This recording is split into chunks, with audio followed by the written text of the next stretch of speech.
Yes, sir. We're officially back at it. Boog Nice coming at you with the Hasbro Marvel Legends Deluxe Box Set M.O.D.O.K figure review. Let's do it. This ain't for no scalper. You a scalper? Then fuck out shit. This one's for them real collectors. That's army building and posing figures. Marvel Legends, imports, mini matey, I'm fucking with them.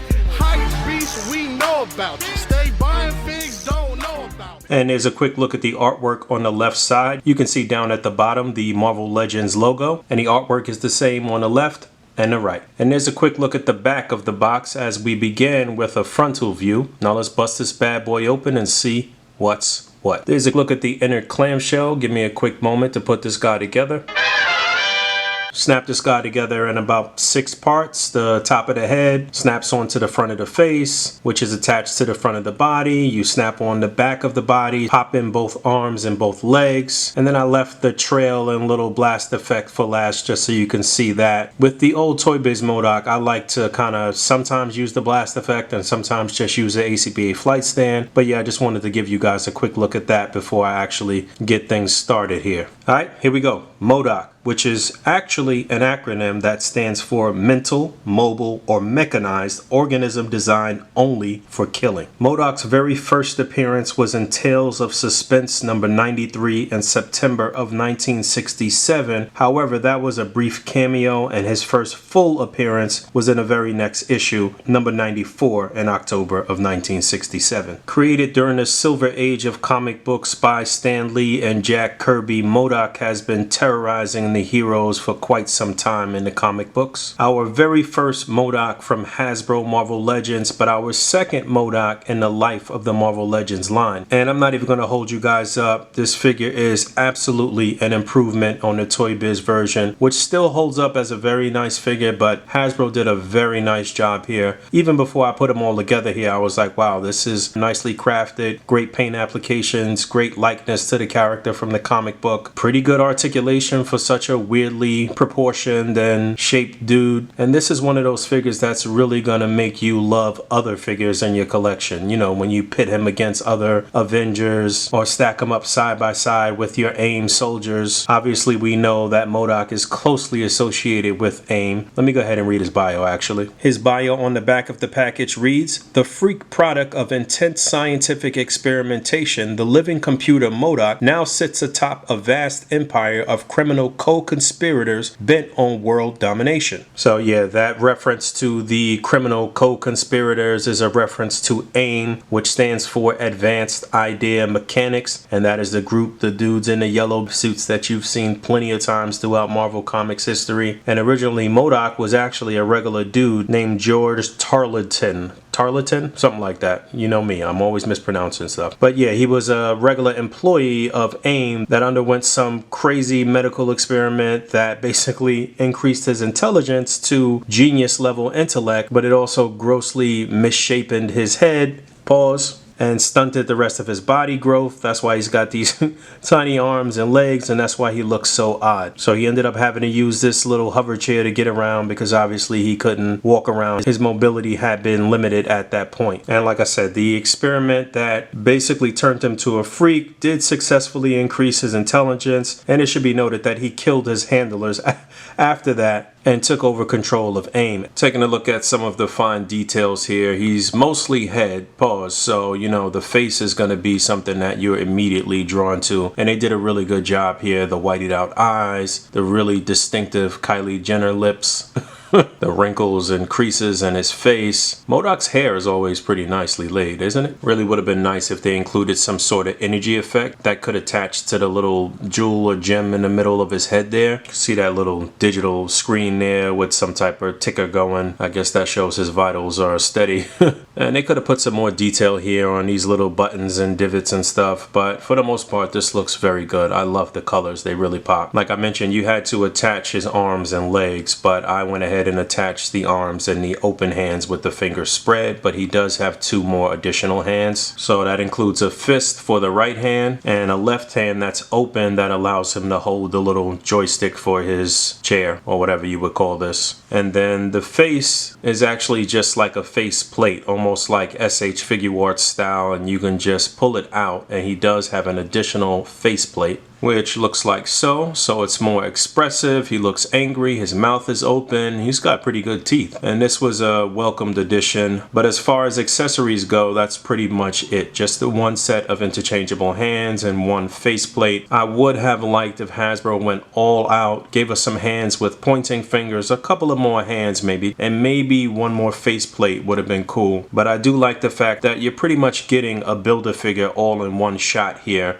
Typically Build-A-Figures, when you buy them on eBay or something like that, they usually run you between 50 to 100 bucks. So retail, this was about $51 and some change, I guess like 56, 57 bucks with the tax. So that's pretty decent for you getting a bath all in one shot, not having to collect $6 to $8, $20 figures to get the bath. I still do think this is a great value, but man, it would have been nice to get another set of hands, another face, and some sort of energy effect. And like I said, pretty decent articulation for somebody so oddly put together, but the arms are on ball joints here at the body, so you can move that around. This right one seems to want to keep popping out, so that's unfortunate, but since it's out, I might as well give you a closer look. So yeah, there's a peg here that attaches to the body, and then you can rotate there. I'm kind of upset that they don't have an upper bicep swivel. That would have actually given you the proper range of motion and be able to set up his left arm better as far as the little joystick goes. But single hinged elbow, and the elbow will rotate on that joint, and then you get a hinge and a swivel on the wrist as well. Yeah, I just had to break it in a little bit, but the knees are actually double jointed, and then you do get a hinge on the foot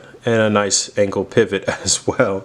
You know, he's not going to be walking anywhere. That's funny that they gave him all the articulation. And then as far as the bottom of the chair goes and the little blast effects, this entire part rotates at 3 points, I believe. So here, and then right here, and then here as well. Obviously, you can display him with or without the blast effect. I'll show that. So there he is with the base removed. And I got a couple of ACBA flight stands positioned in some really strategic places. So obviously the base that he comes with doesn't really allow you to do that. So you got to be a little innovative and use what you can. Obviously, I would position him in a display where, you know, someone or something is kind of covering these stands or hiding the stands to make it all look authentic. And real quick, if you look there, he needed the upper bicep swivel just to line up this arm properly, just so it looks right, anatomically correct, basically. I mean, I know that seems kind of ridiculous with somebody who is not anatomically correct, but yeah, this needed a little bit of rotation just so that all looks authentic, in my opinion. But if you didn't want to display him with the blast effect at all, and you wanted him kind of lower to the ground, maybe speaking to somebody or delegating or what have you, then again, you'd have to set up some sort of flight stand system that works out for you. I'm using three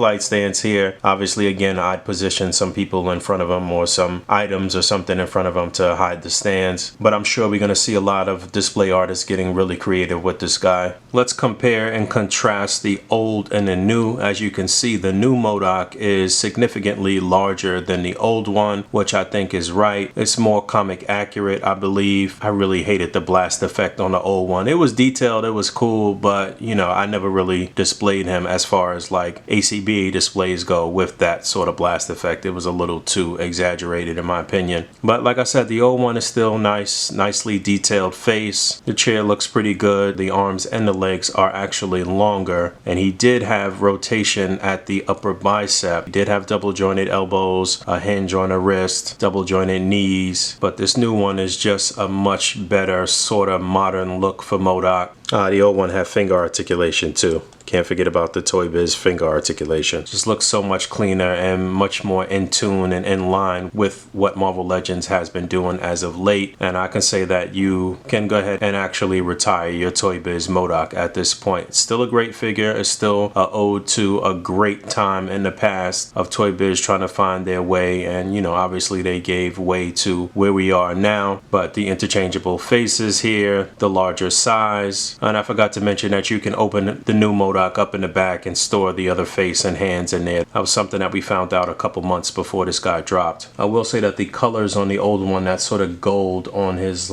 seat apparatus, is nicely detailed, nicely painted. If that was one thing that Toyz did have the one up on, was the paint applications. They always looked a little more realistic. No rotation on the joystick. It did move.